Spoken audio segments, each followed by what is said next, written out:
Camilla, the Queen Consort, personally blocked the Princess of Wales's mother from attending King Charles's birthday celebration. That's what insiders now confirm, nearly a year after the quiet scandal first unfolded behind the palace gates.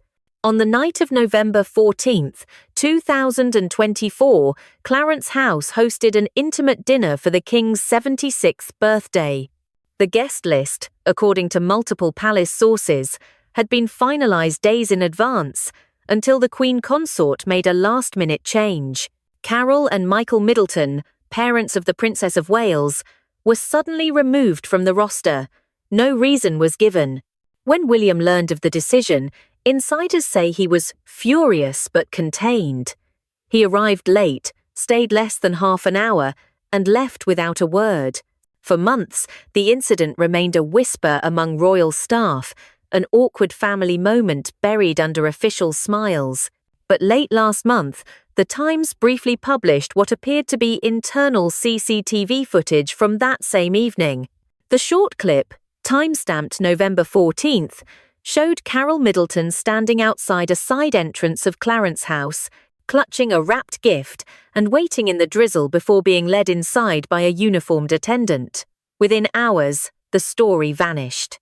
No one has claimed responsibility for the leak, and neither Clarence House nor The Times has issued a comment. Yet for 4 hours, Britain saw something it was never meant to see: a mother of the future Queen waiting at the wrong door, on a night she was not supposed to attend. A senior newsroom source told us the file arrived anonymously around dawn, labelled only Clarence 14/11. Metadata confirmed its authenticity. Everyone in the newsroom went silent, the source recalled. We knew we were looking at proof of something the palace didn't want discussed. By midday, the story had been pulled. Editors received what one insider called a very calm but very final phone call from someone inside the Queen Consort's office. It would be better, the caller reportedly said, if this disappeared. It did. But inside media circles, and within the palace itself, the question now lingers. What truly happened that night, and why is the Queen Consort so determined to make everyone forget? As one veteran royal correspondent told us, it's the kind of silence that tells you the story is real. In 3, the celebration at Clarence House was meant to be private, quiet, and dignified. The King's 76th birthday on November 14th, 2024, marked his second as monarch, and the guest list reflected that tone: senior royals, a handful of lifelong friends, and those described in palace language as the household inner circle. Invitations were sent weeks in advance, and according to several sources, William himself had asked that his wife's parents be included. For years, Carole and Michael Middleton had been present at low-key family events, trusted to bring a sense of warmth and normality that often escapes royal gatherings. But in the 48 hours before the dinner, that arrangement quietly changed. 2 names, Carole and Michael Middleton, were removed from the final guest schedule circulated among staff. Aides say the order came from the Queen Consort's private office, accompanied by a short instruction: the evening is limited to immediate family. To those inside the system, that phrase carries meaning. It draws an invisible line between those of royal blood and those merely connected by marriage. One palace employee who reviewed the list that morning told us, under anonymity, it was clear someone wanted to draw boundaries again. The Middletons were never considered part of the household. Including them was the prince's idea. The change was made without discussion. By the next day, security clearances for the couple were voided. Their passes would no longer scan at the main gate. That night, Clarence House glowed under soft lighting, television cameras positioned outside the gates to capture the King's arrival. There were smiles, waves, polite applause. Inside, however, tension simmered. William was seen entering through the side corridor at 7:40 p.m., accompanied only by a single aide. Several guests recall his expression as tight, formal, unreadable. According to 2 insiders who were stationed near the reception room, William approached his father briefly, offered congratulations, then spent most of the dinner speaking with his aunt, Princess Anne. "He was there out of duty," said one witness. "He didn't engage with the Queen Consort beyond a nod. He was gone before dessert." The absence of the Middletons was noticed, especially by longtime family friends who had attended previous birthdays. Carole's touch was always there. Flowers, small details, warmth, one of them said. This time it felt cold. Even the music stopped early. In the weeks that followed, the story never reached the press. Royal correspondents were told the event had been a simple family dinner. Kensington Palace made no comment. Yet inside royal households, everyone knew something had shifted. "You could feel the frost afterward," said a senior staffer. The prince kept to himself, avoided joint appearances with the Queen Consort. Meetings that were routine before simply didn't happen. Behind the scenes, those close to William said he viewed the snub not merely as social awkwardness, but as an insult to his wife. "The Middletons had stood by him through every crisis," explained one associate. "They were there for Catherine's recovery, for the children, for the day-to-day. To exclude them from the king's birthday, it was a message, and he understood it." In the months that followed, Carole and Michael Middleton quietly stepped back from public life.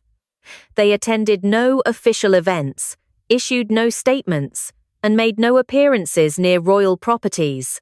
Friends say Carole did not wish to inflame anything. She focused on family, particularly her daughter's health, and made no reference to the incident, even privately. Then came the leak. Nearly a year later, just weeks before the king's next birthday, that silent moment at the side door of Clarence House surfaced online. The footage, grainy but unmistakable, appeared to show Carole waiting with a gift, guided in by staff, the same night she was supposedly not invited. Whether she was turned away at first or entered later by arrangement remains unclear. What is certain is that the image reignited private unease inside the palace. "It wasn't supposed to be seen," said a media liaison familiar with the handling of royal footage. "CCTV from Clarence House doesn't just float out. Someone wanted this known, but only for a moment." Within hours, the clip disappeared.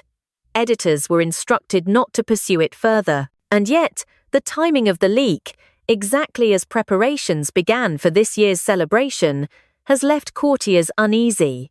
"It's a reminder," said one long-time palace watcher, "that the past year hasn't healed anything. It's only been buried." Analysts believe the decision to exclude the Middletons may have deeper implications for the monarchy's image. Carole represents the bridge between the crown and the middle class, noted royal commentator Thomas Reid. By sidelining her, the palace signalled that old divisions still hold.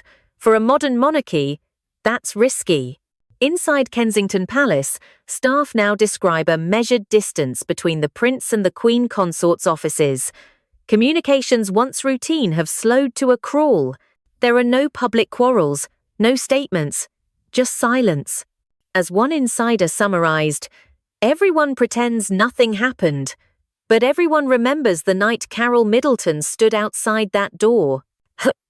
And as the monarchy prepares to celebrate another royal birthday, that image, a mother waiting in the rain for a family that wouldn't open the front door, remains the detail no one dares to discuss, yet no one can forget. In the days that followed the king's 76th birthday, official photographs from Clarence House showed elegance and ease. The king, smiling beside the Queen Consort, the chandeliers burning soft gold behind him. But those images told only half the story. From what we've gathered, the atmosphere that night was far from harmonious. One guest who attended said bluntly, "You could sense something wrong before the first toast. People were polite, but nobody was relaxed." Multiple aides later confirmed that Prince William's early departure was not spontaneous. He arrived late, spoke little, and left well before the birthday speech. He congratulated his father quietly and walked straight out after 20 minutes, said one member of staff who was present in the corridor. "He didn't look angry, just frozen. That's worse." We think it's possible that this was William's way of drawing a line, silent but unmistakable. The next morning, his team quietly cancelled 2 planned joint appearances with the Queen Consort, one for a veterans' charity and another for a literary event. No press statement was released, no briefing given. A senior courtier told us, "It wasn't a tantrum, it was a message. When the prince withdraws, it means something serious has happened." Inside the palace network, that withdrawal spoke volumes. Another aide admitted, "From that day, everything changed. Meetings were postponed, calls went unanswered. It wasn't hostility, it was ice. According to what we've been told, communication between Clarence House and Kensington began to slow almost immediately. Coordination was rerouted through intermediaries. One official called it a polite disengagement. The Queen Consort's office publicly dismissed any suggestion of tension. Her spokesperson insisted, "Both households continue to collaborate as usual." But insiders disagree. One senior staffer said quietly, "No, that wasn't true. The temperature dropped overnight. The Queen Consort's circle tightened, and the Middletons disappeared." Carole and Michael Middleton themselves have never spoken publicly about what happened, but friends described that winter as a retreat. A longtime family acquaintance recalled, "Carole told people, 'We don't talk about it.' She's dignified, but she was hurt. She'd supported them through so much, and suddenly she was on the outside again." We think this was more than personal pain. It exposed something deeper, the invisible social boundary that still defines the royal family, who's inside and who's attached. Catherine, the Princess of Wales, reportedly kept her focus on recovery and her children. A Kensington source told us, "She didn't discuss it in front of staff.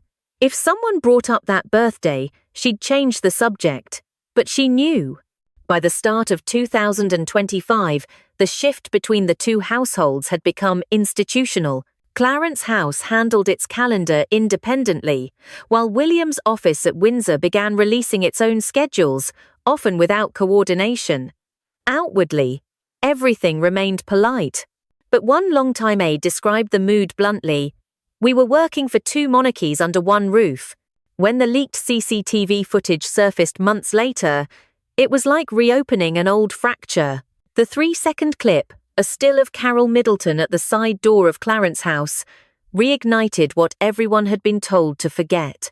It wasn't explosive, one journalist who saw it before deletion told us. It was quiet, humiliating.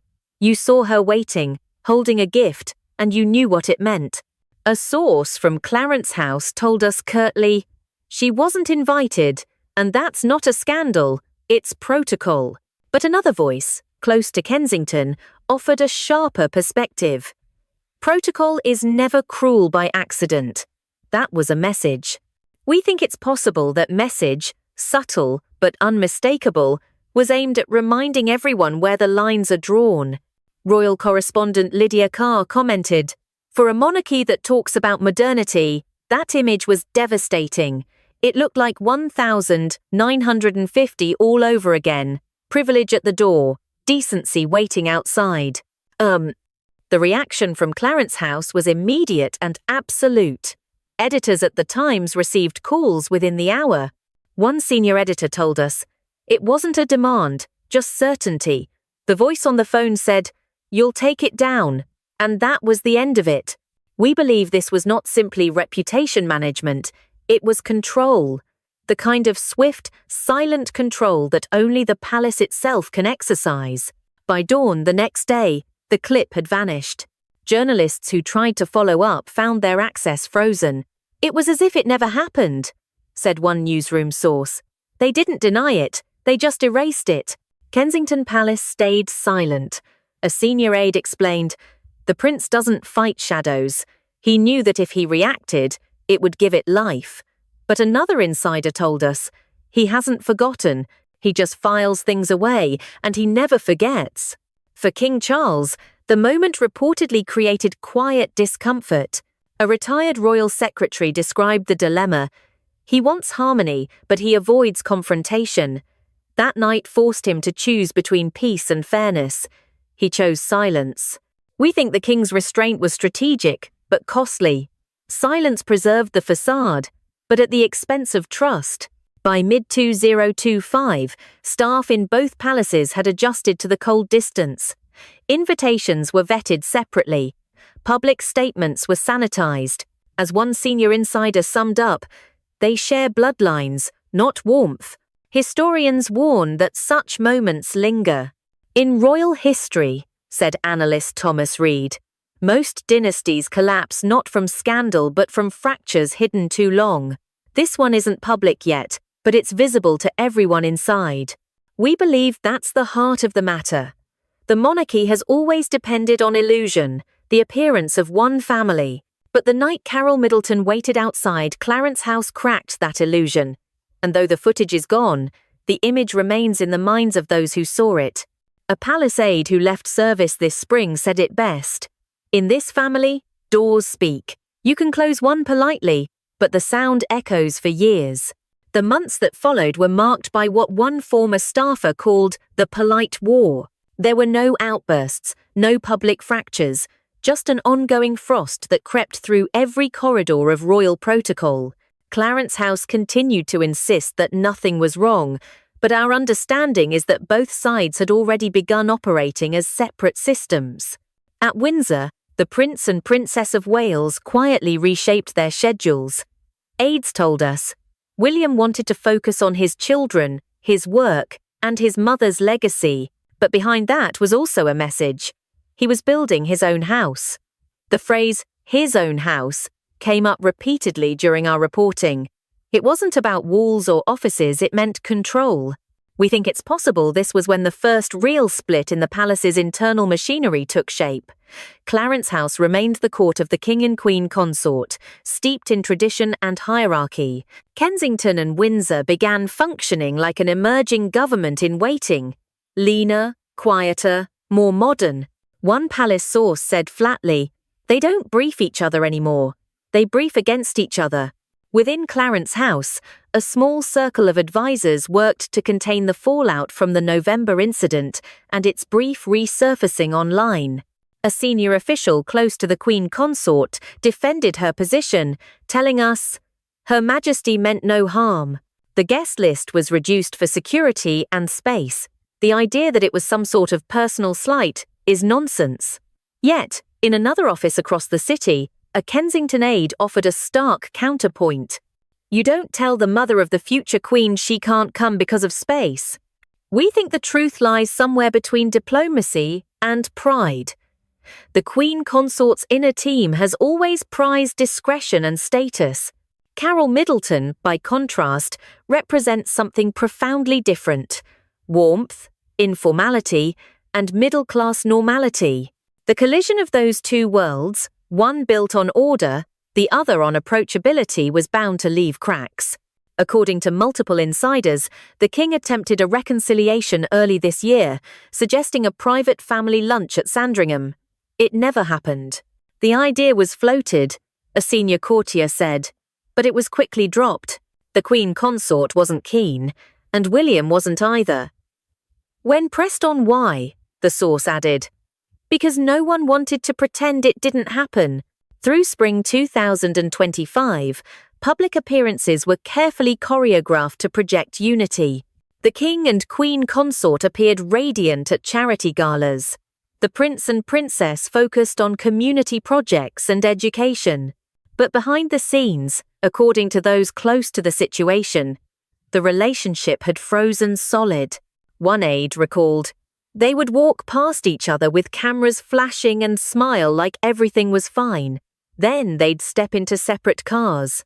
By the time summer arrived, Clarence House had issued new internal guidance restricting staff crossover between households.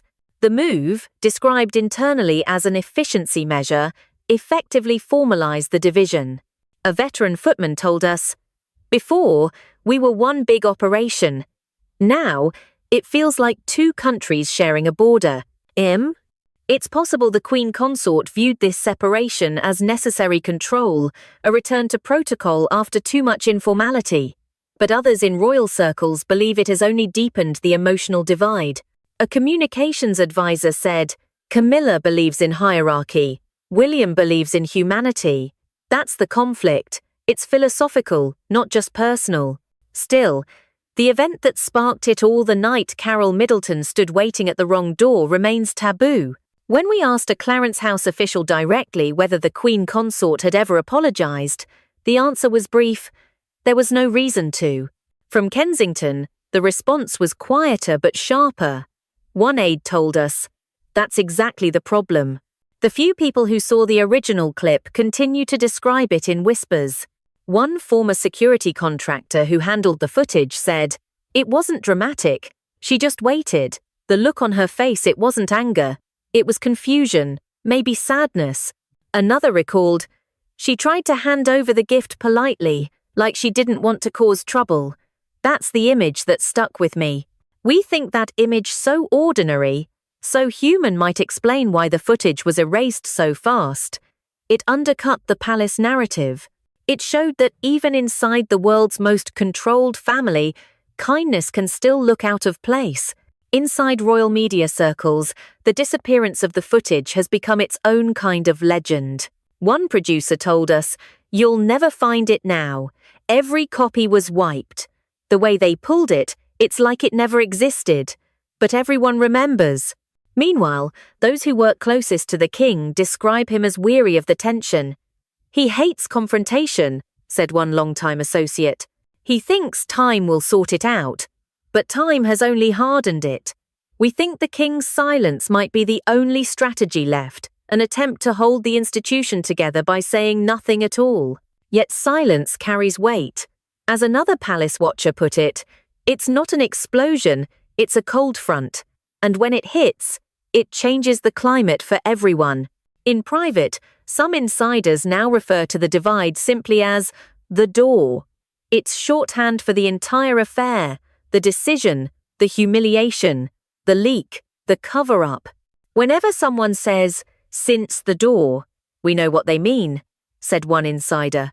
It's a marker in time, before the door, after the door. The monarchy has weathered scandals, divorces, and public fury before. But this one, according to people inside, feels different because it's unspoken. It lives in the pauses, in who's invited and who isn't, in the choreography of eye contact during official photos. We think it's possible that the long-term consequence won't be a public explosion, but a gradual shift of loyalty within the institution itself, from the Queen Consort circle to the prince's quieter, younger team. The next generation is already learning which side of that invisible door they stand on. As one aide said softly, "There are doors you walk through, and doors you close behind you. The hardest ones are the ones you pretend were never there." The chill that settled after the door incident did not thaw with time. If anything, it spread, quietly, methodically, until it reached every layer of the royal household. Courtiers stopped mentioning the Middletons in briefings. Their names disappeared from guest lists and internal memos. What had begun as an awkward night in November 2024 evolved into what one senior insider described as a diplomatic freeze disguised as efficiency. According to those who work close to the Queen Consort, Camilla considered the matter closed. She never apologizes for decisions she believes were right, one longtime aide told us. In her mind, the king's birthday was a royal function, not a family party. That distinction matters to her. But within other circles, that interpretation rang hollow. A member of the royal press office said, "Technically she's right, but emotionally she misread the moment. The monarchy runs on symbolism, and nothing is more symbolic than a closed door." We think it's possible that this difference in instinct, Camilla's adherence to formality versus William's insistence on emotional truth, has now become the silent front line inside the palace. They rarely speak directly. Coordination runs through secretaries and calendar teams. As one palace source described, "It's not hostility, it's the absence of trust." By mid-2025, the pattern was set. When the king appeared in public, the Queen Consort stood beside him. When William attended events, He was often with Catherine or Princess Anne. Joint appearances were limited to unavoidable state functions. One court official commented, "They smile when they must, but you can see the frost between them. Polite, professional, unyielding." Inside Kensington Palace, staff began referring to the ongoing division with gallows humour. They called it the temperature problem. One press officer explained, "When Clarence calls, the room goes cold. Everyone lowers their voice." Another added, "It's survival. We all know what not to say." We think that kind of tension, unspoken but constant, is often more corrosive than open conflict. Over time, it changes how people act. It shapes decisions. It defines loyalty. Still, the king has tried to preserve the appearance of unity. Courtiers say he occasionally raises the subject in private, but avoids assigning blame. "He wants everyone to get along," one friend of the king said. "He thinks the public sees too much division already. But he won't confront Camilla, and William won't forget what happened." Oh. Behind the scenes, some aides began floating the idea of a symbolic reunion, a private lunch involving both households, designed to signal reconciliation without words. But the idea quickly stalled. "No one wanted the photos," said an event planner familiar with the discussions. "No one wanted to sit at the same table pretending to laugh." Meanwhile, the Queen Consort's communications team launched what one commentator called a recentering effort, pushing softer stories about her charity work, her reading initiatives, her support for the King's environmental projects. On paper, it was standard royal PR, but one veteran correspondent suggested another motive. She wanted to change the narrative, to make herself the heart of the family again. But the timing was too soon. People inside were still whispering about that night. In Windsor, William took a different approach. His focus turned inward, his children, his wife, and what aides refer to as the Middleton Circle. He continued his work quietly, often without publicity. An aide told us, "He's learned his mother's lesson. Don't fight the palace head-on. Outlast it." We think that philosophy, quiet endurance, now defines the heir's strategy. It's not defiance, it's patience. The future king knows that time and public sympathy are on his side. Yet every so often, the memory of the door resurfaces, whispered at formal dinners, hinted at in royal coverage, never confirmed. It has become a kind of myth inside the press corps, the moment when the modern monarchy revealed its old habits. "It's the story everyone denies but no one doubts," said one senior reporter. A Kensington staffer offered a more personal reflection. "Carole Middleton never said a word about it, not even privately. But that silence, it's powerful. It's what made people take her side. Those who saw the leaked footage still recall it vividly. One camera technician described it quietly. She stood in the rain, holding the gift like it mattered. She waited. And then she smiled. A small, polite smile. That's what broke people. It wasn't anger. It was grace. We believe that single image reshaped how insiders view both women. Camilla, once admired for her resilience, now carries a reputation for cold precision. Carole, long dismissed as middle class, has become the moral center in whispered comparisons. By September 2025, Clarence House began enforcing new press restrictions, limiting photographers' access to interior events and tightening accreditation for royal correspondence. The justification was privacy and security. One press liaison admitted quietly, "It was really about control. After that leak, they wanted to seal every crack." Kensington, by contrast, remained accessible, open to community press and local coverage. One media editor noted, "You can feel the contrast. William's team wants connection, Camilla's team wants containment. We think this duality, openness versus control, is now shaping how the British public perceives the monarchy itself. For younger audiences, William and Catherine represent a bridge to something relatable. For traditionalists, Camilla embodies continuity. But the balance between the two is fragile, and every act of silence tips it further. As the king's 77th birthday approaches, courtiers insist the family will celebrate together. Whether that means in the same room or simply under the same flag remains unclear. A palace source laughed softly when asked, "Together? Define together." Another aide summed up the mood with a kind of weary poetry. "Nothing is said, everything is remembered. That's the royal way." And perhaps that's the lasting truth of the door. It wasn't just a misunderstanding over an invitation. It became a symbol of how easily the modern monarchy can slip back into old reflexes. We think it's possible that history will look at that November night not as a scandal, but as a warning. That even in a new reign, the line between crown and heart still runs straight through the middle of the family, because in the House of Windsor, as one aide told us quietly this week, every closed door echoes louder than an open argument. November 14th, 2025, 1 year to the day. Clarence House glowed again, just as it had the year before. The chandeliers burned bright, the photographers waited, and the official line from Buckingham Palace was simple: "The King celebrates privately with family." Inside, that definition of family had never felt narrower. The Queen Consort moved through the reception with her usual composure, greeting guests, her diamond bracelet catching the light. The King, smiling faintly, looked older, gracious, but distant. Across town, in Windsor, a smaller gathering took place.